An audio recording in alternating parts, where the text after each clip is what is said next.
저희 안산은 대한민국의 젖줄이라고 할 수 있는 최대 산업단지 반월시화공단이 있고요. 그리고 대부도라고 하는 천혜의 관광자원이 있는 그런 도시이기도 합니다. 이번에 세 번째 도전만에 입성했습니다. 더불어민주당 경기도 안산시 단원갑 국회의원 고영인입니다.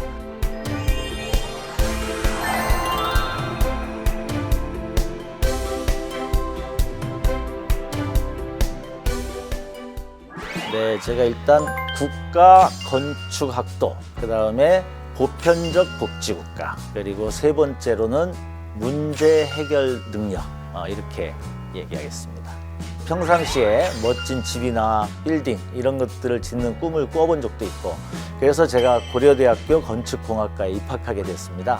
그런데 이제 당시에는 군사 독재 정권이라고 하는 좀 엄혹한 시절이었기 때문에 그 민주화의 요구가 거센 시절이었습니다. 그래서 제가 학생운동을 하게 되었거든요. 그래서 이후에 이제 노동운동이라든지 또 이렇게 정치까지 하게 되는데, 많은 사람들이 이제 저한테 물어봅니다. 왜 건축공학도가 정치를 하게 됐냐? 제가 원래는 빌딩을 멋지게 짓기 위해서 건축공학도가 됐는데, 가보니까 나라가 무너졌다. 무너진 나라를 다시 세우기 위해서 제가 국가건축학과로 이렇게 전과했다, 이렇게 표현을 하곤 했습니다. 당시 그 사회 정의와 또 여러 가지 어려움에 처한 이웃들을 그냥 지나칠 수 없는 저의 어떤 그런 계기가 작동이 됐다, 이런 생각이 듭니다. 김상곤 교육감이 초중 무상급식을 제기했고, 제가 이제 주도해서 같이 초중 무상급식을 실현했었거든요. 근데 이 무상급식을 실현하는 과정에서 왜 이건희의 손자에게도 무료급식을 줘야 되냐, 이렇게 대표적인 이런 논쟁거리가 있었던 거거든요. 논쟁에 뛰어들고 또 대변하면서 이 보편적 복지라고 하는 그런 개념을 제가 습득하게 됩니다. 무상급식 자체로 보면 일단 아이들에게 나는 가정이 어려우니까 무료급식을 먹는다라고 하는 이런 낙인이 찍히는 그런 효과가 있었거든요. 그런데 이것을 구분 없이 모두에게 준다면 당당하게 학업에 임할 수도 있고, 또 잘 사는 아이와 못 사는 아이를 구분하는 데 드는 행정비용도 들어갈 필요가 없고, 이걸 좀 더 확대하면 경제적으로 이렇게 불평등을 다시 이렇게 완화시키는 그런 효과도 있습니다. 그래서 이런 보편적 복지라고 하는 것이 우리 사회를 불평등을 완화시키고 사회적 안전망을 갖춤으로써 또 경제의 성장에 있어서의 선순환까지도 가져올 수 있다, 이런 이제 제가 확신을 갖게 되었던 겁니다. 정치를 하기 전에 이제 학생운동, 또 노동운동, 시민운동 이런 과정을 거쳤습니다. 우리 사회의 여러 가지 문제와 모순을 제기하는 역할은 여러 그런 운동단체에서 하는데, 문제는 이것을 실현시켜가지고 국민의 삶을 변화시키는 어떤 실행력에 있어서는 많은 아쉬움을 느꼈고 한계를 느꼈었습니다. 그래서 우리가 국민의 행복을 위해서 또 새로운 정치를 한다고 할 때는 이런 문제 해결 능력이 굉장히 중요하다. 이런 문제 해결 능력을 갖추는 그러한 훈련이 되고, 그런 국가 비전을 갖추기 전에는 함부로 정치를 하려고 해서는 안 된다. 또는 국민에 대한 예의고 책무다, 이렇게 생각하고 있습니다.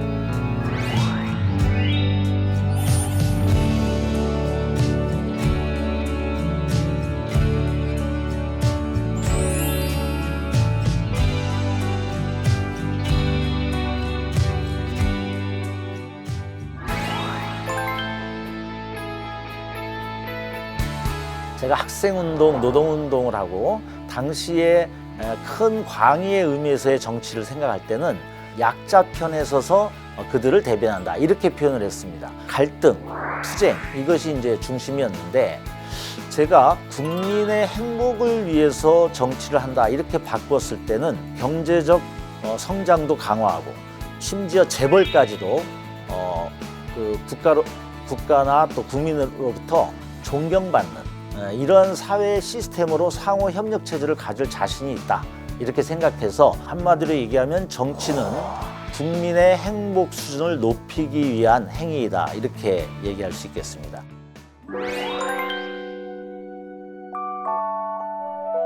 사회적 위험과 위기에 처해 있는 국민을 안정화, 정상화시키는 그런 민생 민주주의에 이제 전력 투구해야 된다. 코로나19 이후에는 이런 보편적 복지 국가를 통한 사회적 안전망이라고 하는 것들이 더욱더 요구되는 이제 이런 사회가 됐다고 보고요. 이런 새로운 사회적 안전망으로서의 복지 국가에 대한 비전을 많이 공유했으면 좋겠고요. 스웨덴 복지 국가를 중심으로 해서 입증된 이 사회의 장점을 우리 사회에 어떻게 적응하면서 이것을 만들어 나갈 것인가, 이것을 뜻을 모아본다면 좋겠다, 이런 생각입니다. 그래서 백지에서 새로운 꿈을 꾸는 그런 그림을 그리자, 이렇게 제시하고 싶습니다.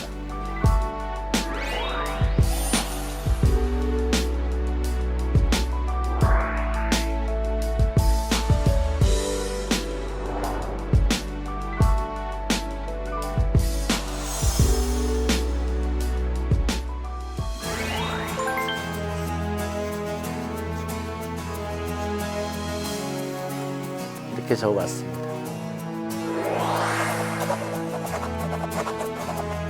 노인들이 OECD 국가에서 지금 우리나라가 자살률 1위고요. 노인 빈곤율도 1위입니다. 노인들의 삶은 굉장히 좀 비참할 정도로 그런 모습을 보이고 있습니다. 현재 우리나라는 노인 기초연금이 하위 70%에게 적용되고 있습니다. 70%를 나누는 구분 자체가 굉장히 기준이 애매합니다. 그리고 또 거기에 따른 행정비용도 많이 들고요. 그런 걸 따져서 하지 말고 모두에게 지급하고 대신 집이 있는 분은 재산세를 내면 되거든요. 노인들의 삶의 안정을 가져오는 것이 중요한 부분이고, 이거는 또 새로운 또 소비력을 창출하는 그런 경제적 효과도 있습니다. 그리고 이제 안산에 있어서 제가 그 세월호와 또 산업단지 그리고 외국인 문제, 이 세 가지를 얘기했는데, 이 세 가지는 안산이 가끔 부정적으로 표현되는 것이거든요. 그런데 저는 이것을 다 긍정적으로 바꿀 수 있다. 오히려 그 세월호를 극복한 새로운 안전의 도시, 안심의 도시라고 하는 모델을 만들어서 모든 전국에 또는 세계에 있는 사람들이 여기에 와서 배우고 견학할 수 있는 그런 것으로 바꾸고요. 또 공단도 미래 산업으로, 또 소재, 부품, 장비, 독일식의 작지만 강한 기업, 강소 기업으로 전환을 해서 이미지를 바꾸고, 마지막으로 외국인도 관광단지를 만들고 또 그들이 이 삶을 살면서 상생하는 모습을 보여가지고 오히려 안산의 세수를 만들어줘가지고 이 서로 함께 사는 모습이라고 하는 전형을 만들어서 확대될 수밖에 없는 외국인과 다문화인들에게 새로운 희망의 모델을 제시하고 싶습니다.